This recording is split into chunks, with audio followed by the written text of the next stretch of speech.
Hi again, it's Ryan Miller with Etna Interactive, and we're going to dive back in today to a topic that we originally covered back in 2011. I've updated our content here just a little bit in response to a lot of questions we've been receiving recently about how to respond to online doctor reviews. Really, both how to respond to both positive and negative reviews. Now, I think the concern why reviews remain such a critical issue is we've all seen the data. Roughly 3 in 4 patients are going to stay away from doctors if their online reputation isn't great. And on the other side of that, the kind of the opposite spectrum, the other statistic we're contending with is patients don't really want to see doctors who have flawless reputations. So they start to doubt or become suspicious of the ratings and reviews when they're not there. So we really are looking to achieve a little bit of a balance, right? A balance between a reputation that's overly negative and one that is completely suspicious. Now, I think the idea here is very simple, that one bad review won't kill you unless it's your only review. And recently, I think why I wanted to lead with these numbers is we were approached by a practice that was not yet one of our clients, whose only review on a prominent site was a negative review. And it sparked that, among a number of other interactions, a really kind of an important conversation about a protocol, a process for determining how best to respond to negative reviews in particular. Now, Matt Cutts, who's pictured here, was kind of for a very long time the ambassador of Google to the online marketing community. And in this, I think now somewhat famous and oft repeated quote, he says, the answer to bad speech is more speech. Basically, it's his way of saying you're not going to get bad things removed from the internet, but you can certainly contribute to the conversation.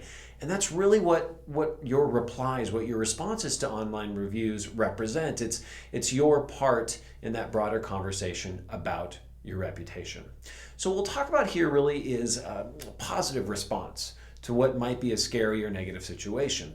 And specifically, we're going to talk about getting the facts before you act, and the importance that you respond quickly, that you respond with kindness and with compassion to reflect to the outside world the fact that you really do care about people having a good experience in your office.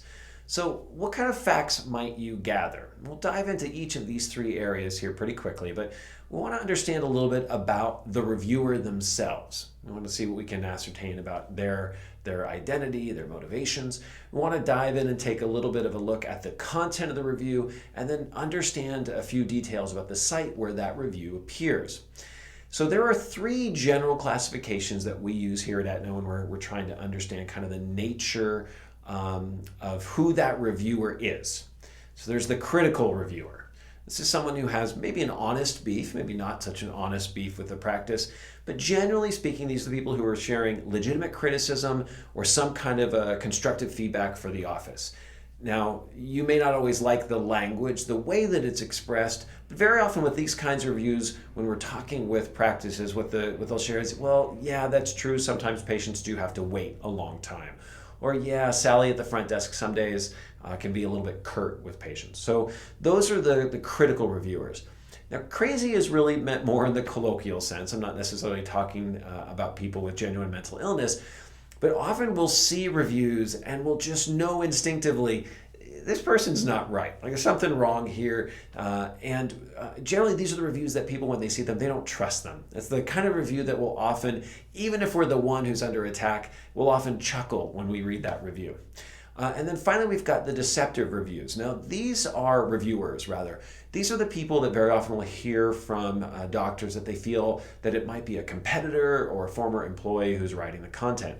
And based on what we believe, because we won't always know for sure, many reviews are posted anonymously or using pseudonyms, we want to know roughly who we think this reviewer is, because our response will follow suit.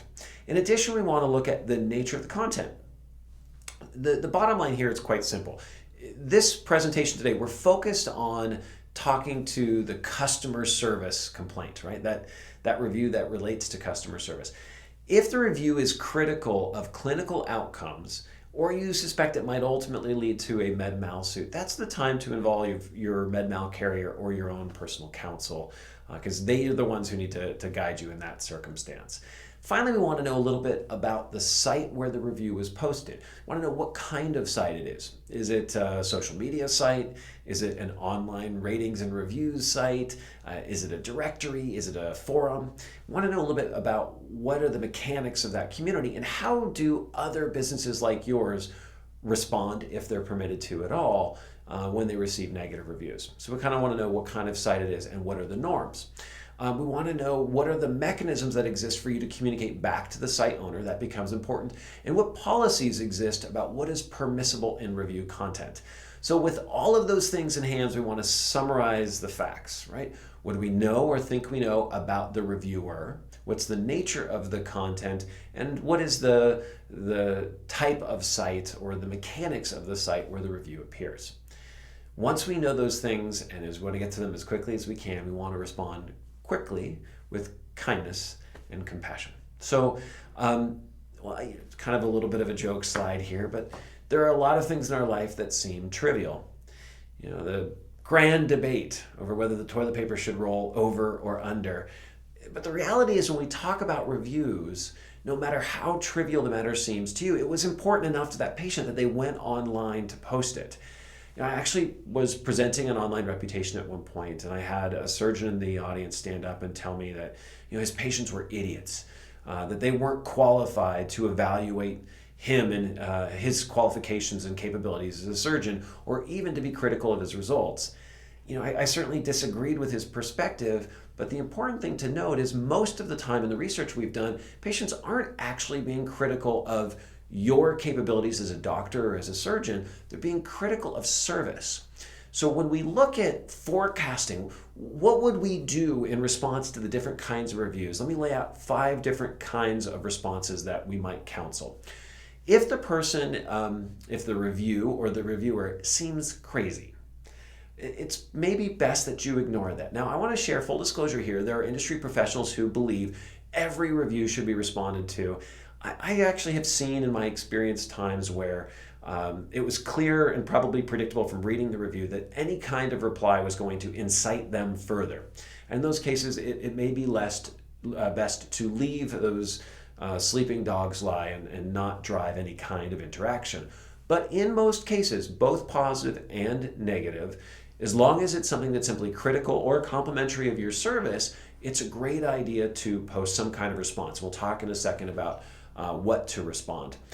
If you have any negative reviews at all, that's really a great time to focus on dilution.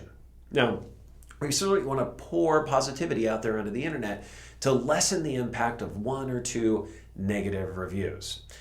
When might we try to remove a review? Now, the thing to be careful of here is recognize, let's go back to the toilet paper slide again, that the review content mattered. It didn't seem trivial at all to the person who posted it. And by removing it, you may actually be aggravating them and encouraging them to write more reviews in more places. So we want to be very careful about it, but we might collaborate for reviews for removal in one of 2 cases. 1, if the review was posted by someone we believe to be deceptive in their identity, either a competitor or a former employee. There's a variety of ways that we might detect this. Often it's revealed through either the review content or the timing in which the review was posted.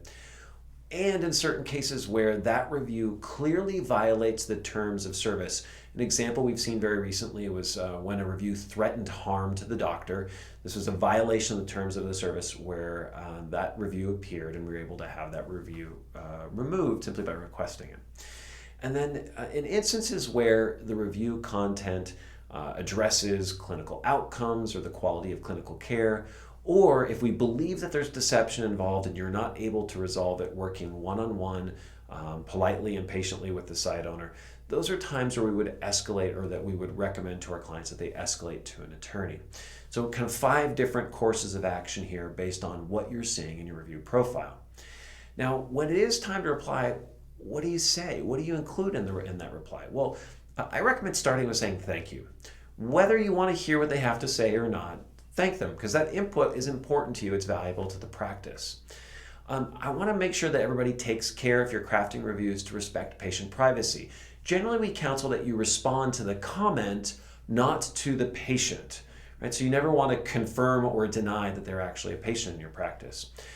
You want to speak in your response to how you are addressing their concern, or perhaps what the significance of their positive remark was to you or members of your staff. And then finally, you want to make it easy to contact you. The last thing you want to do is further frustrate someone who posted a negative review by making it hard to reach out. So it's a good idea to include your name, the name of the person who's replying on behalf of the practice, a phone number, and an email address where they can be reached. Now, there's a few more tidbits about the mechanics of replying that I might stress. Respond as early as you possibly can. Let's go back to the fact that we do want to gather some facts first, but as quickly as you can, get out there with that review. We want to make sure that you have a senior staff member, so a practice manager or the doctor replying directly. We want to respond only once. We don't want to get into a debate online. So even if you respond and the person then comes back, it's a perfect opportunity for you just to leave your original strong comment out there and include, again, that contact information in the reply. Now, this was a great little piece of text. This was recommended in an article that was written and quoted Tom Seary. Some of you will know him. He's the CEO of RealSelf. And it was just a sample of what might you say that was compliant with patient privacy concerns, that acknowledged the underlying issue, that was positive in its nature, and opened the dialogue and invited the person to interact again with your office. And I'll leave that on the screen for a second. I think it's a great example of a positive response that shows the online community that you care about what's being said about you in your practice, and that you are working and committed to great, not just medical outcomes, but great customer service. So that said, positive reaction, if you're getting negative reviews online, is to be sure that you get all the facts before you act, and be ready in case those facts point to the need to improve some area of your practice. And when it's time to reply quickly with kindness and with compassion. So that said, if you do want to learn more, you can always subscribe to our newsletter, find and follow us on Facebook, or email me directly at ryan@interactive.com. I'll thank you for your attention and for your time.